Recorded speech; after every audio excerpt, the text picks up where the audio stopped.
कोकणी रानमाणूस सोबतच्या कोकणातल्या स्वर्गीय प्रवासात तुमचं सगळ्यांचं खूप खूप स्वागत। मित्र, नॉर्मली आपण एका नदीच्या जॅक्युझीच्या आणि त्याच्याशी रिलेटेड टुरिझमच्या गोष्टी करत असतो।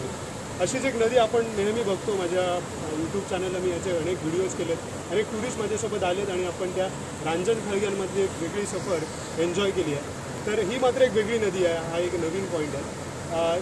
ही सुद्धा एक अशीच नदी डोंगरांमधून उगम पावते आणि ही या खडकाला भेदत त्याच्यामध्ये अनेक प्रकारच्या नॅचरल जॅक्युझीज, रांजण खळगे, छोटे छोटे स्विमिंग पूल्स करत ती पुढे जाते आणि खूप पुढे जाऊन सांगेली नावाचे गाव आहे, त्या गावामध्ये ती एका दुसऱ्या नदीला विलीन होते।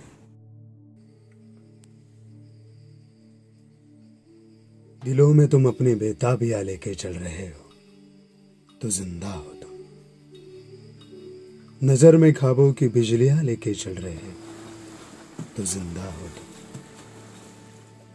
हवा के झोंकों के जैसे आजाद रहना सीखो, तुम एक दरिया के जैसे लहरों में बहना सीखो।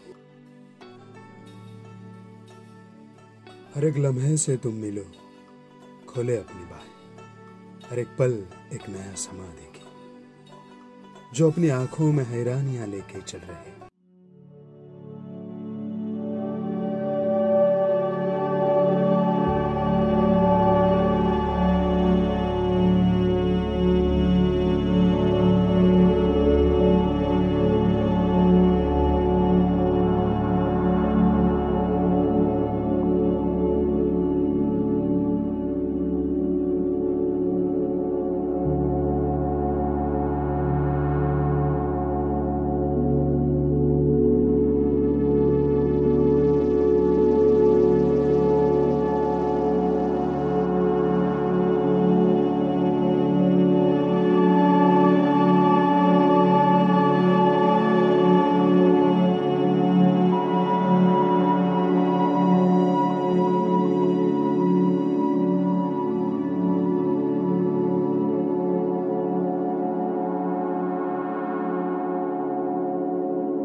नदीच्या प्रवाहात अभेद्य खडकांना भेदण्याची ताकद आहे, कारण नदी प्रवाही आहे, संयमी आहे। नदीला एक सातत्य आहे। आपण या आयुष्यात सातत्य आणि संयम दाखवला आणि प्रवाही राहिलो तर जीवनात ही अनेक संकटांवरती नदीसारखीच मात करत अनेक रांजण खळग्यातून जीवन सफर घडू शकतो।